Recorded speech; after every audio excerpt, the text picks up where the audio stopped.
My name is Randi Rubenstein, and welcome to the Mastermind Parenting Podcast. At Mastermind Parenting, we're on a mission to support strong-willed kids and the families that love them. Well, hello. I have an exciting two-parter for you guys. So today you're going to hear part one, and then next week we will release part two of my conversation, my most recent catch-up with my friend Michaeleen Doucleff and the author of Hunt, Gather, Parent. I know many of you know who she is, but just in case there's someone who's listening for the very first time to this episode, this is going to be a good conversation. Michaeleen and I, we connected a couple of years ago after I read her book, Hunt, Gather, Parent. And, I love Michaeleen because she sort of accidentally found herself in this parenting space. She didn't, not personally, she didn't accidentally find herself in the parenting space in her personal life. She purposely became a parent. But the parenting professional space, she didn't really, this was not her plan. She was an NPR journalist. She is a journalist. And she found a story. Like she was studying these indigenous cultures, and it was a different story. And she started to notice something about the way they were parenting their kids that felt very different than what she was experiencing in the urban city in America where she lived at the time. And with, just her and all her friends, many of which who were becoming parents at an older age than people become parents typically in indigenous populations. And she just noticed that the kids didn't seem so freaking challenging. And people just weren't as stressed out as what she was seeing in San Francisco, in her own home and everyone she knew. And so she was going to write a story. It turned out that this was a book, and she lived with these different populations, and basically it became sort of her parenting apprenticeship, where she studied the way people who in our modern times are still way more in touch with who we were as humans during hunter and gatherer times, which is the way humans lived for hundreds of thousands of years. So I read her book. I hadn't read a parenting book in a long time. I have a complicated relationship with parenting books. I think a lot of times, look, I learned a lot from parenting books over the years, especially when my kids were younger, because I just didn't know what I didn't know. So I sort of educated myself on different ways of communicating with kids. And I did learn things.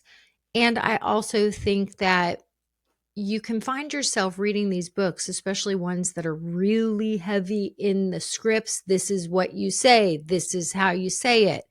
And while some of that can be helpful to a point, I think that the parenting space is really sort of conducive for what I call performative parenting, which is this like striving to be the perfect parent or the right kind of parent or the gentlest enough parent.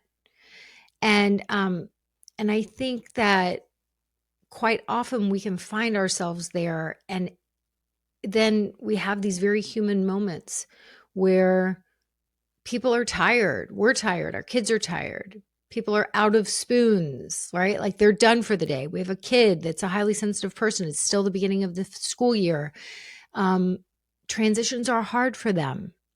And they come home and they're just sour. They have a sour mood. They seem angry.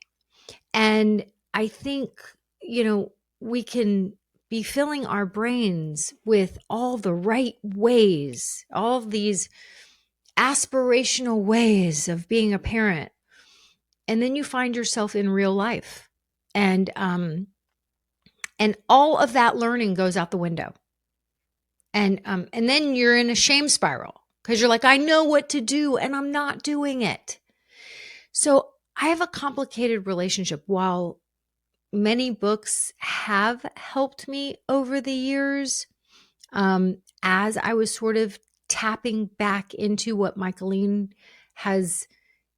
she has said when, and the reason that we often collaborate and why I think we've really developed this nice friendship and this relationship is on my sort of remembering, my like intuitive remembering about all this ancient wisdom that lives within all of us, right? It lives within our lizard brains, right? Like the deepest part of us as humans. We all have it.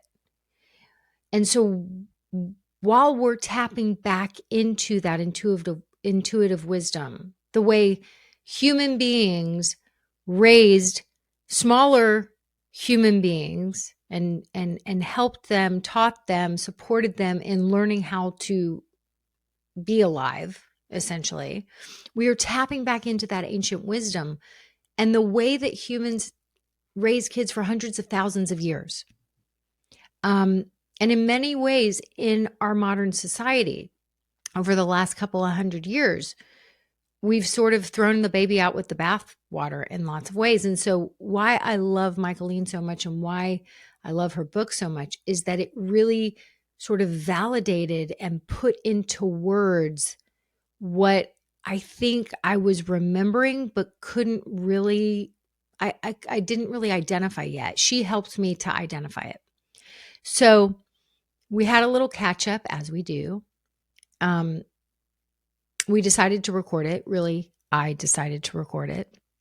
And we go back and forth on lots of different things and we have conversations that make both of us think more deeply and tap more deeply into that intuitive wisdom, I believe, and sort of merge the concepts around raising kids, that intuitive wisdom from, hundreds of thousands of years, and also where we are now in the modern world, right? And quite often she calls things different. We use different terms. And so sometimes we can kind of be at odds, but then we ultimately really realize that we're talking about the same thing. And in this conversation, part one today, what the concept that she started talking about that really got me thinking is, she started talking about purpose.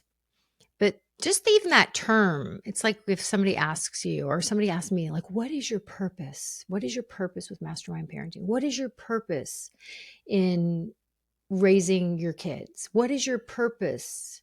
Like, what do you want to leave this earth feeling like, oh, that was my purpose? Like, it just sounds a little lofty to me, even just the word purpose. So I kind of have a problem with the word purpose, but I like the way she broke it down. And it was sort of an example of, I don't know if it got edited out we kind of were butting heads a little bit because I often say kids, they just want your attention. You're Taylor Swift and they're at your concert and they're going to do whatever they can to get Taylor Swift's attention. And Michaeleen said, I disagree. I don't think kids constantly want our attention. I think they're lacking purpose. I think they want purpose. And so we were kind of at odds about it. But ultimately, at some point during this conversation, we kind of came back around because I think we were saying the same thing. To me, when a kid seems like they're just like a black hole of needs, like they just want more and more and more attention from us. But I just played with you.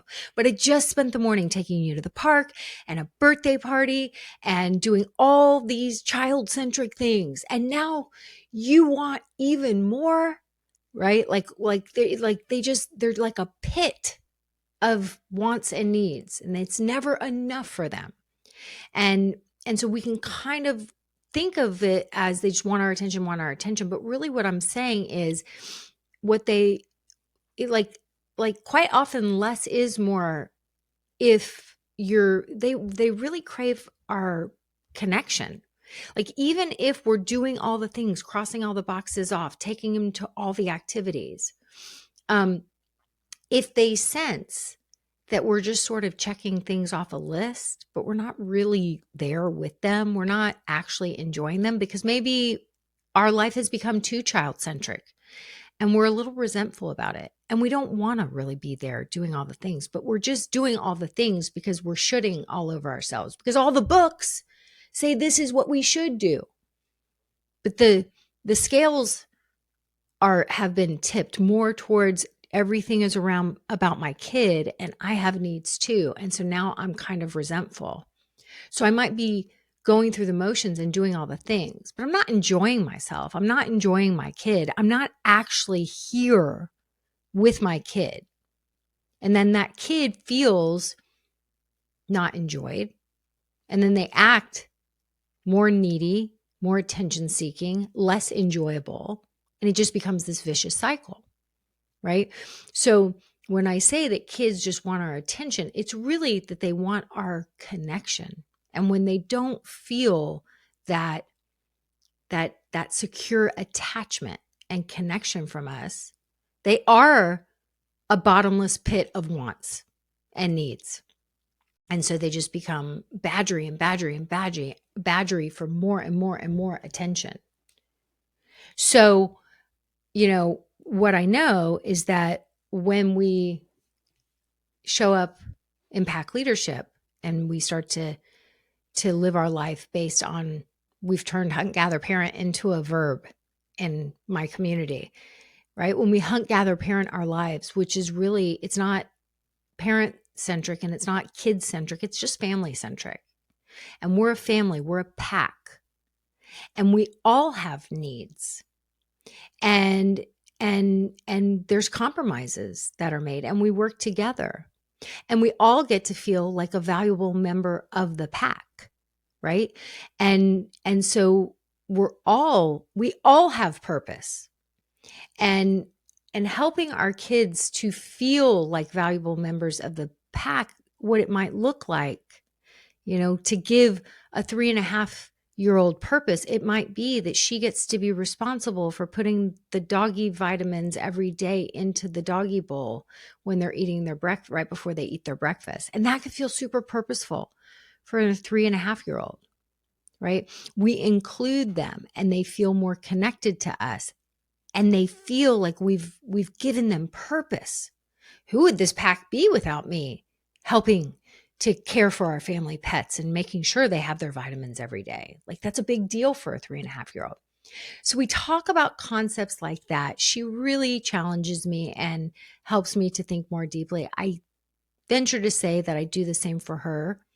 And we really enjoy these catch-ups. And so I just decided to record it and let you guys be a fly on the wall of that. And so, yeah. So part 1 is going to be about some of those concepts that I just talked about. And then part 2, which will drop next week. You may have noticed that we're not dropping episodes every single week, but we are going to drop the second part of this conversation next week. And that's where we dig into technology. We talk a little bit about the book that Michaeleen is currently writing. She's sort of in the final stages of writing this book all about tech addiction and dopamine. And we circle back to some of the things that we'll talk about in this episode. And it's just a lively conversation, as it always is with the two of us. So enjoy. So you've gotten me into this pack leader thing, right? And what I've come to realize is I think I assumed it when I wrote Hunt Gather Parent, because it kind of comes naturally to me. And I think it comes naturally to me because I grew up in a lower class home. Because I'm telling you, Randi, certain classes in America do not have problems with it. It is a class issue. And so this is what I've come to realize, that that's because I was like, why don't I have a problem with it? Right? And so, but I think I wrote Hunt Gather Parent, just, I was telling my agent, I was like, I think I wrote Hunt Gather Parent because, like, assuming that, okay, you figure these things out and you execute them and with your pack mentality, but I just assumed it was there. And what I'm starting to realize is that, like, it's the power dynamic has been flipped over. And it's come up like 6 times in like the last 2 months. And then I was talking to my book agent about it because it's a big part of this next book I'm writing, right? Because if you have a power dynamic that's flipped over where the child is in charge and you give a child the screen, well, now who's actually in charge? Mm-hmm. Right? Who Mm-hmm. is? If you give a child a phone or a screen, is the child in charge? No, it's the device. It's the tech company. Yeah, exactly. Yeah. So this is why, like, right? Like, it's like a kind of a perfect storm of, like, the parent is no longer in charge. And so it's a perfect power vacuum that's been set up. And then you bring in, like, social media and video games and, well. And did you read Bad Therapy? I think I've just seen clips of her promoting the book. And so she's been on a lot of podcasts and things. So I've seen a couple of clips with her. She's real controversial because she wrote that book about, like the transgender girls, and she's well, the whole book is a big part of the book is about this.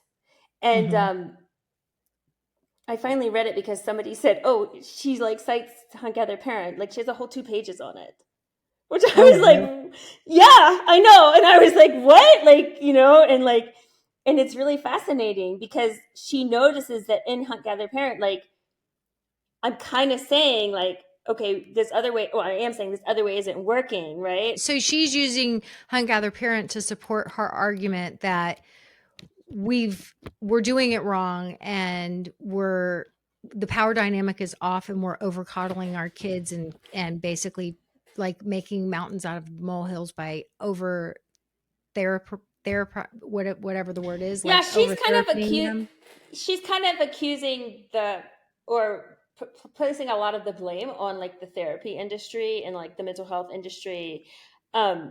But yeah, the thesis of the book, it's a pretty interesting book, is like, I just skimmed it today, but it was like, it's like, all of a sudden, all these things are wrong with our children, right? Like, they all need therapy, they all need ADHD medication, like, they're all depressed, they're all anxious, and, like, and maybe some of it is because they don't have parents, in the sense that they're the parent, right? Like, that kind of what you're saying, like what you've told me so often, like, that children. Okay, this is how I'm thinking about it. Like, children don't have the power to have the power. Right? They don't have the capability, right? They're not capable of being in charge. They're not capable of, like, taking care of themselves. And so if the parent they're minors. They're called minors for a reason. Yeah, they just don't have it, right? Like, and they're human. They're not goats and horses that are born and can take care of them, or snakes, right? Like human children cannot take care of themselves until about 12, really. And so it feels very, like, anxiety provoking to them because nobody's really taking care of them. Right. It's like, oh, my kid has a behavior issue, or I'm worried about that. I'm about something. Who has a good recommendation for a therapist? I mean, I see it all over the mom circuits, and whatever moms groups. And it's like, everybody's always looking for that third party resource, which, look, I am a fan of, I take mental health very seriously, and I'm a fan of therapy, good therapy. And I'm a fan of having the right support team and care team when we've got a kid that's struggling or a human that's struggling. But I just think so many people are doing things out of order, where they're just looking for this third party, and no one's thinking, why don't I see what kind of change I can affect at home first? And, like, so many people, it doesn't even occur to them to ever take a parenting program or to start listening to parenting podcasts, reading parenting books, and figuring out and really evaluating, what am I doing at home that, you know, like maybe I can affect some change at home first, and then I'll look for, if I feel like we still need a third party resource, then we'll find that third party resource. I think it's just that so many people go to that third party resource first. I think she's also arguing that, like, yes, I think that's right. And that, that what's happening at the therapy is actually kind of probably making things worse, which, I mean, clearly therapy is only good as the therapist. So like it's like a Yeah. massive spectrum, but just this concept of like using, I mean, and what I've seen in like other places in which I think I really agree with, like using cognitive behavioral therapy on small children is not quite like, Right. like it barely works on adults, and like a lot of adults, and like so it's kind of like you're missing the easy fixes, which is You know what kind I of think is so just being yeah, the I pack leader, right? well, right, but I think what's interesting though is, um, I told you I've been going down that whole rabbit hole around attachment and learning about attachment, and super out of order that I'm learning about attachment now, but like I got really curious. Whatever. I just had this woman who just wrote a book. Her name is Eli Harwell, and Yeah.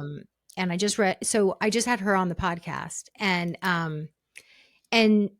she doesn't talk about this metaphor in her book, but I had in researching her for the podcast, I had heard her in an interview describe the four main attachment styles in an animal metaphor, Mm. and I thought it was brilliant, and really, and really describe that, and as I'm talking to her about attachment and understanding, first and foremost, our own attachment style, right? So if we are in, the stats say that 50% of the population have insecure attachment. So Mm-hmm. if you are a person that grew up and had insecure attachment, like how do you go and create secure attachment? And you can heal yourself from insecure attachment, Mm-hmm. and you can create secure attachment, and then you can break the cycle and stop passing down the insecure attachment style. Mm-hmm. And the metaphors are like the secure attachment style is a koala bear. The avoidant, dismissive avoidant is the turtle, goes into the shell. And you can be combinations. The anxious is the honey badger. Do you remember that meme Yeah. when it was like Yeah. honey badger doesn't give a shit? Yeah. So the honey badger, and then the disorganized attachment style, which is I think the one that's like you got a lot of work to do, is the dragon, right? Mm. And so figuring out your attachment style is probably pretty important when you're trying to figure, if you've got a kid that is struggling, and life is, I told you, like a lot of the moms that I've been talking to, not a lot of the moms, but there's been some new moms lately who have come to me, and it's come out like, I don't even know if I ever wanted to have kids. Mm-hmm. And, deep down underneath it all, they really worry that they're a bad mom. Mm-hmm. And there's so much shame in that. But I think so often if they were seeing the right therapist, that therapist might be explaining to them, "Oh, you're a turtle attachment style. And so let's put your puzzle pieces together and figure out what your story was and why you had to become the turtle." Right? Because if Mm-hmm. you want to raise koalas, like we and not pass down the turtle or one of the other forms, like it's probably pretty important for us to look into your story. And I haven't heard of many therapists out there talking about attachment style and really looking at your own attachment style in terms of like putting those puzzle pieces together so that you don't pass that cycle on to your kids. Have Mm-hmm. you? I don't know. I mean, maybe I that does mean, happen a lot. I think it goes in phases, right? Like attachment was really popular in the 70s, and like I mean, my only brief encounter with therapy, the first thing she did was attachment style. And, I think there's controversy in it, right? I don't know about this animal thing, but I think that there is some controversy in it because it's the original research on it was made in this laboratory setting, right? You know the history of it, right? I mean, we're talking about the Yeah. same thing, right? Right, where like they Yeah. bring the kids in and The strange situation. Yeah. The strange, it's called the strange. Yeah. Yeah. yeah. And I think that there's been some kind of reassessment of this because it's very Western based, right? But that original attachment theorist came up with it when she was living in Africa. I know. And No, sure. I yeah. think she was in South America actually, but Okay. I think then they took it and like, but right. If you think of that like setting, that's not how kids often are in multi-generational extended family homes and right. So I mean, I'm just telling you why I don't know a lot about it because it's a very Western focused view of the parent-child relationship, Mm. right? And there's a call in psychology to kind of widen it and say like, okay, what does it actually mean? Like, and there's been like some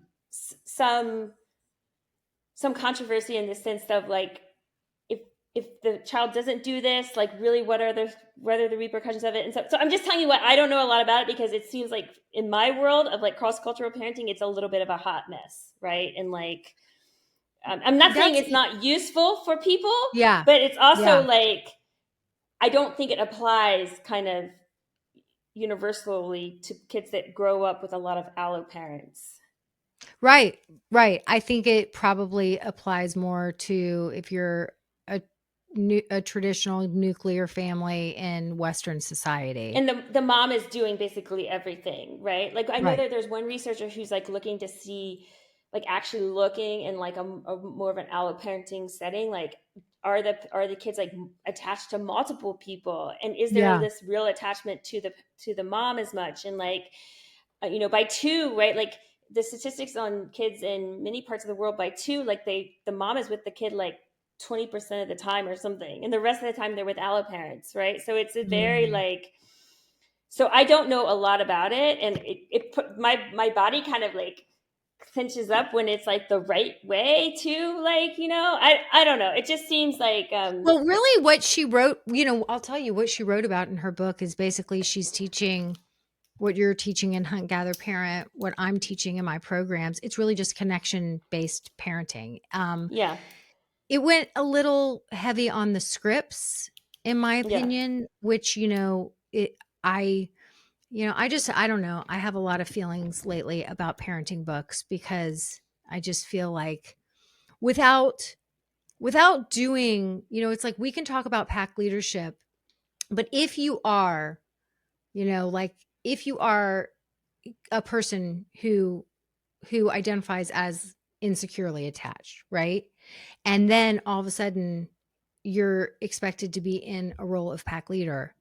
mm, But you've been avoidant and now you've got to figure out how to lead this little pack. And, they have stars in their eyes for you. They just want, I like to say like you're Taylor Swift and all they want is Taylor Swift's yeah, attention. yeah. Right. So if you're an avoidant style and you've got a But kid that's that just not all wants they you more, want. That's not all they want. That's the right? But problem, right? The problem is that we think all the child wants is the parent's attention. This comes up so much, Randy, in my discussions with parents. That's the go-to. They want my attention. They want my attention. I'm not saying they don't want your attention, but that's not all they want. And actually the other things that they want and need are the things that are missing in children's lives and why they misbehave. when they are acting out because they seem like all they want is your attention, it's a sign that there's already been a disconnect. Very young children need autonomy and they don't have it. And autonomy can make people, without it, can make people very anxious. And by placing the responsibility solely on the parent in like they're misbehaving, they're begging for my attention, okay, I need to give them it, like that's missing kind of actually one of the basic needs of a small child. One is autonomy. The other thing is they need a purpose. Everybody needs a purpose. even small children, even babies. Like the Mayan families think the babies need a purpose. I mean, like toddlers need purpose in life. And again, it's like if it's all about the mom and the attachment, and that's why there's controversy in the cross-cultural parenting world, because it's not just about the mom holding the baby, right? The baby from But a that's very not, young yeah, age. but that's not attachment theory. That's what's his name? Sears. That's and that is something that Eli Harwood talks about in her book, is that when we're talking about attachment, we're not talking about, William Sears, I think that was his name, the guy in the 90s, the doctor in the 90s that wrote that book about attachment parenting. That is not what we're talking about at all. No, I'm That is, talking about yeah, the experiment, right? Where you bring the kid in yeah. and Oh, the yeah, strange yeah, situation. yeah, Yeah, yeah. yeah. But I'm just saying, like, I think it's missing, and I mean, like I said, this is the criticism of it, is it's putting so much focus on the mom and as being the provider, and it misses these like other big things that these children need and that are missing in their lives. And no matter what the parent does, no matter what the pack leader is, if the kid does not have these other things, the vast majority of children are going to feel bad. But who helps them, like, to step into more autonomy and purpose from such a young age? Children are naturally inclined to do it. If you look at the data, there is a very strong inclination of human children to explore and to Oh, be right. autonomous. It comes from within them. And the way the parent interacts with the child at a very young age shapes that and can shape it to the point where the child becomes afraid to. And some children, are stubborn and they're like, I'm not going to let this woman take away my autonomy. And that's the willful child, right? The spirited child, right? Is like, no, this is my right as a human and this is my need as a human and I'm going to get it fulfilled. And they push and they push and they push and you can see it. But a lot of children don't do that and they just, right? And so I mean, that's just my view of it. Is this comes up over and over again with parents. They want my attention. I need my attention. No, they actually need you to leave them alone more and stop interfering with them and not ignore them, as the New York Times piece said. No, that's not what I'm saying. But Did let you them just read have. that? Did you read that New York Times piece that just? Somebody sent it to me. I was so Me the too. publisher was so upset. They didn't even anyway, whatever. Anyway, and there's a big flaw in that, is because it's not about ignoring children. It is not even close to ignoring children. It is about allowing them some autonomy, because that is what you need as a human being. We all need it. Otherwise, we feel very anxious because we feel out of control of our situation. So that's number one. Number two is a purpose. And without these things, we feel bad. We just feel bad. You feel bad. I feel bad. And small children feel bad, no matter what. And so I just, it to me, it just is like missing kind of a big chunk of this like need that Mm-hmm. that I don't see brought up a lot in a certain parenting sector, right? Mm-hmm. There's like this whole, I mean, John Haidt and Lenore are pushing it now. The autonomy part, the Mm-hmm. purpose part is still like off people's radars, but like, there's this guy, I think he's in New Jersey, I can't remember where he is, but he has this like independence therapy that he does with kids. He just published it this summer, where it's basically like once a week the child does something that they've wanted to do on their own, that the parent hasn't allowed them. They agree on it, the kid goes and does it, 5 weeks of it, and like all the kids' anxieties are gone. 5 weeks, Wow. no Give an therapy. example. Yeah, I know. Give an example of, like, I'd love, yeah, like real life. I want to understand more about purpose, because I have a feeling I agree with you. I just I can't put it into words, or I would love an example. So I mean, I think the like whole first section of my book is about that, right? Um, so it depends on the age of the child, right? And it depends on the child. But for a little child, Purpose Is it like a is commandito? Are you talking about a commandito? a commandito is like, if I had to go back and rewrite that section, it would be all about purpose. Because it's purpose is in chapter 5, I think. But if people miss it, the commandito is so amazing, and I think eventually the purpose leads to a commandito.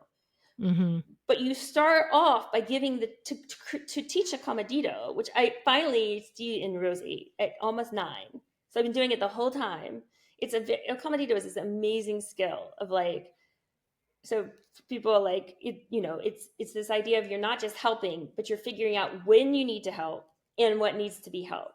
So you step in, right? So one night I was kind of flustered with dinner the other night, a week ago, because now I'm making dinner for my mom who has dietary restrictions. I mean, like, and I was flustered, like trying, and Rosie like jumps in and she's like, let me serve the dishes. Let me serve the food. Can I serve this? What can I do? That's a commandito, right? Right. But that starts with giving the child purpose from a very young age. What is the purpose in this child's life?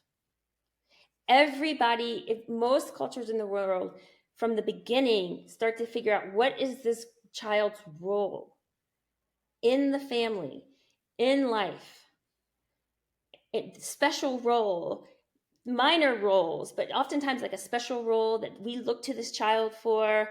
They help us with this. So for instance, with Rosie, when she was little, I hate making cards for people. Oh God, it's like a torture device for me. I realized like I am like a big movement, big muscle person, and like all these like and so, but she wanted to color, she wanted to draw, so I was like, Rosie, you know what? You're in charge of the cards. You're going to make all the cards for the family. Every time we make Christmas cards, we make thank you cards, you're going to make them. That's your purpose. Or like for a little tiny kid, it's like every night you put the forks on the table.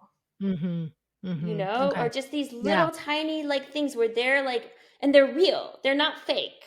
Yeah. So the way I teach, okay. So I knew, okay. I just call it something different. I'm taught. What do you call it? I say like we're a pack and everyone in the pack has different strengths and we pool our strengths and we're stronger as a pack. And so when you give your kids an opportunity to do things that really contribute to the pack, they feel valuable. Yeah. Now, it's contribution. And it's meaning right. in life. It's my like, how do I help these Taylor Swifts, right? Okay, right. You call them Taylor Swift, and yes, they are. The parent is Taylor Swift. Now imagine helping Taylor Swift. Yes, that's right. Right? Imagine doing something for Taylor Swift, and I don't know who's the equivalent male. But wait, let me bring it back. Let me bring it back. That's like another level of attention. That is this is something that I've seen. Okay. If you are a parent and especially a mom in a nuclear family in Western society where unfortunately you're still doing the majority of the childcare and all the other things that you have going on in your life. Okay. So that's just your reality. I mean, that's my reality. I'm not different than that, Randi. Okay. So, and I just don't want reality. People to think that I am different. I work a full-time job, teach a school, and take care of my mom. And run a school, and take care of Rosie, and take care of your now aging mother. So 100%. That is my reality. And make dinner. And I will say to everyone here that when we have our catch-up sessions, which sometimes we record, sometimes we don't, we do them on Fridays. And even on Fridays, Michaeleen's like, oh, I got to go make dinner. So I can vouch for I just want to make sure that's clear. But I'm saying this from that. No, I get it. No, from that perspective. Right, yourself. But I'm saying, like, you're pointing out that that's not the case for all people in the world. I mean, I think it's valid. But what I was going to say is when you are that person and you happen to be a turtle attachment style, let's not even go into dragon or honey badger, but you're a turtle, okay? Which I identify with this. Um, and and so you're a turtle. I always called it the lone wolf. You just put your head down, you do the thing, right? And so you're constantly used to going into your turtle shell, going into your turtle shell. There's a very high likelihood that you're going to have a honey badger because you're in your turtle shell and you are Taylor Swift. And so when they're wanting your attention, really what I'm saying is they're like, come out of your turtle shell. Please koala bear me, even if you're not like, don't helicopter, don't hover, don't coddle, don't, but just come out of your turtle shell. And I I guess what think I'm that saying is, instead of making it all about I'm making the koala. Wait, I'm saying that maybe the turtles can make that person feel, that little child feel amazing and seen, and like with this other way, this other tool, right? 100%. And They don't even that's need to come exactly out what of the she says. turtle. They She can just be said, a turtle. I don't think you can step into pack leadership and go into raising koala bear children and also, transform into a koala yourself. I don't think you can do that unless you're ready and you're able to come out of your turtle. I don't think you can do it if you stay in your turtle shell, because I think as long as you stay in your turtle shell, you're going to have a honey badger. And when you have a honey badger, it just becomes, it's chaos. There's not pack leadership. It doesn't work. I don't think that we're able to step into that pack leadership unless we come out of the turtle shell and we intentionally work to raise the koala bears. And I think working to raise the koala bears, I mean, I speak from experience on this, because I will say, learning what I could learn, and even before it felt familiar to me, and even when it still felt awkward and I still felt a little scripty about it, by practicing and practicing and practicing a different way, because I didn't want my kids to be in a turtle shell, I think ultimately brought me out of the turtle shell. Like, I think Right, that's right. where, Like you know what fake I'm it till saying? you make Like, it. Yeah. and I think that that's why I think pack leadership is so elusive to so many of us, because let's just say that there are lots of people out there like me who came into adulthood as insecurely attached people, not koala people. And I think I was a combination of turtle and dragon, to be perfectly honest. And so here I am coming into adulthood, and in that style, I don't think I could have been a pack leader, unless I was sort of like, okay, going through the motions of, I know I got to do things differently. And I'm reading all these books and I'm reading all these things. And I was learning these new ways of thinking. Like, your book didn't exist yet, but I read whatever I could get I read all kinds of books. I did read that attachment parenting book. And I did read crazy books like Baby Wise. And I did read, I read all kind, whatever I could get my hands on, I read it. But I really was hungry for that knowledge and that information. And then I made a little poo-poo platter of, I liked a little bit of this and a little bit of this and a little bit of this. But a lot of it did not come naturally to me, because it was not the way I was raised, because the way I was raised put me into the turtle shell. Right. So I kind of had to like fake it till I made it a little bit. And then what I started seeing was, like, when I was kind of going through the motions and my kids started responding, like, it evolved, and the more it evolved, it was really, it was that connection. I think once you start to really feel that connection, it's like what you talk about in your book, like kids want to be helpful. Like they want to be cooperative. They want to, when they're It's in more than they connection, want it. They need it, is what I'm they saying. need it. Like Yes, they need it. I think we think that it's like doing them a disservice, right? Like we're like, I mean, I think maybe what I haven't read the book on the turtle and the like, so it's hard for me to follow everything you're saying. But I think that's not even the book. That's not even the book. That's just like a little metaphor I heard her use, and I liked oh it because I oh, don't it's so like all funny the because technical terms. it's so funny because I wrote Yeah, this whole chapter of. I won't tell you about my book because it's completely like changed. Well, it's still the same, but it has this whole new thread to it that I'm super excited about. But one of the things that we think that we're like doing them a disservice by having them help us, right? Because we think of helping as like a sacrifice. I don't know if we've discussed this, right? But in Western culture, we think of helping each other as like a sacrifice. But in many cultures, and in fact, neuroscience would tell us now, and it's I a think a lot of gift. psychologists agree, right? Is that like actually helping is just as good or better for the person who's doing the helping. And that's Yeah. kind of what I'm getting to, right? That like getting Yes. at. It's like you're doing a disservice to your child to not give them to not have them give them opportunities, teach them how to help you. Like if you started off saying like you're this parent doing all the work by yourself. Well, you know what? In every other culture in the world, the children are helping their mom do that stuff. That's And that's right. one of the huge problems, right? Is Yep. that we think we have to do it all. We're doing a service to our children by keeping them away from work, from what we think of as work, right? Right. And and this is a huge thing, like a huge gap in child psychology, is that it has focused massively on life satisfaction, which is basically how happy are you in this moment. And Mm-hmm. but there's a whole other half of well-being and feeling good, and that is this eudaimonia, which is like purpose and meaning in life. And parents Mm-hmm.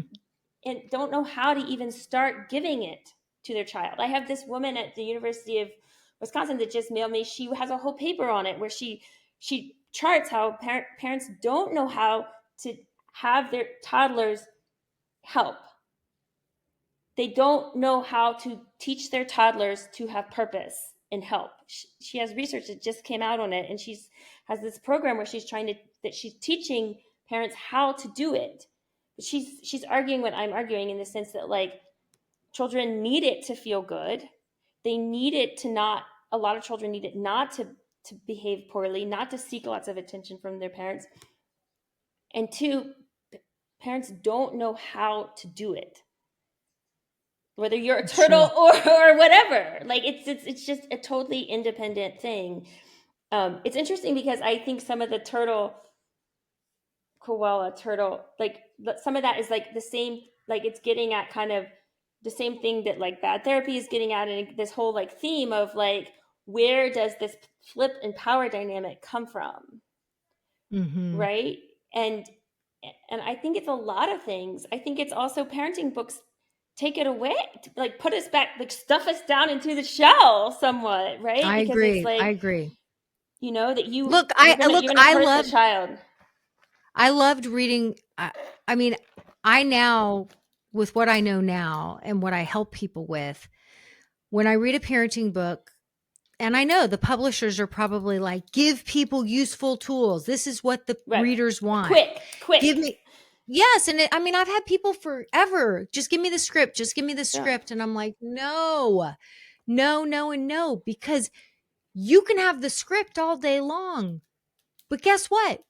When your body has a body memory because of something that just happened, your kid saying no, them not listening, them not cooperating, whatever it is, you're going to go into that body memory, and then you're going to go into your, like autopilot state. You're not going to Yeah. remember those scripts. And then later on, you're going to go down the shame spiral because you're going to tell yourself, I knew what to do and I didn't do it. Yeah. I said I wasn't going to yell. I've been reading all these books. I've been studying all this stuff and I still did it. I suck, And so then I'm just like, I feel like I think that so many of these scripty books are what is making this performative perfectionistic parenting dynamic the norm.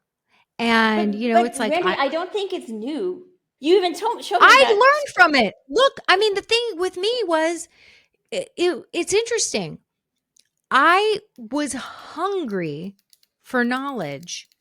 I think the thing for me and the reason why I don't know. I can't even psychoanalyze me because I'm not a psychoanalyst, but what I'll say is I knew I was not going to, my big thing was I was not going to be a rager. Right. So that was the pain point for me. And the other thing is that I knew I wasn't going to be a rager, but I also, what was modeled for me, my mom was not the rager. Right. My mom was the super turtle. She put turtling on a whole new level. And so, so I did not have a yelling mom, and I knew that I was not going to be the yeller. But the difference for me was that I was never going to let and I don't even know that maybe I did consciously know this. I was not going to have a husband that was a yeller. So I wasn't going to be a yeller, and I wasn't going to let him be a yeller. So I think I was so driven by that pain point. Yeah. Or value. I think you could call it yes, value. that value. And I think like that the importance pain of point, it. You saw it. You were like, you saw the I importance of it. felt it. I lived it. Yeah. I knew the fear. I knew what it felt like to be a kid growing up in that kind of hostile environment. Yeah. And I was like, not only will I not be that person, I'm not going to allow anyone to be that person around my kids. And I don't care. Thanks for listening today, guys. I hope you picked up some tips, tools, maybe some baby steps for creating more balance and boundaries in your life. And I just wanted to let you know, if you want to continue moving the needle forward in creating this for yourself, having a happier household, I want you to go to my website and check out mastermindparenting.com. We have 3 beginning programs, and if you need some accountability and more support, then please look for the one that would be a good fit for you. And as always, we're on all the social channels under Mastermind Parenting. On Instagram, it's mastermind_parenting. And, periodically I do pop up on different Instagram lives, Facebook lives, where I give you teaching and coaching, and I love engaging with you live to help you help your strong-willed kids so that they can feel better, because when they feel better, they do better. And I love, love, love getting to know you guys. So thanks for listening. If you like this podcast, please don't forget to subscribe, rate, and review. Super, super appreciative.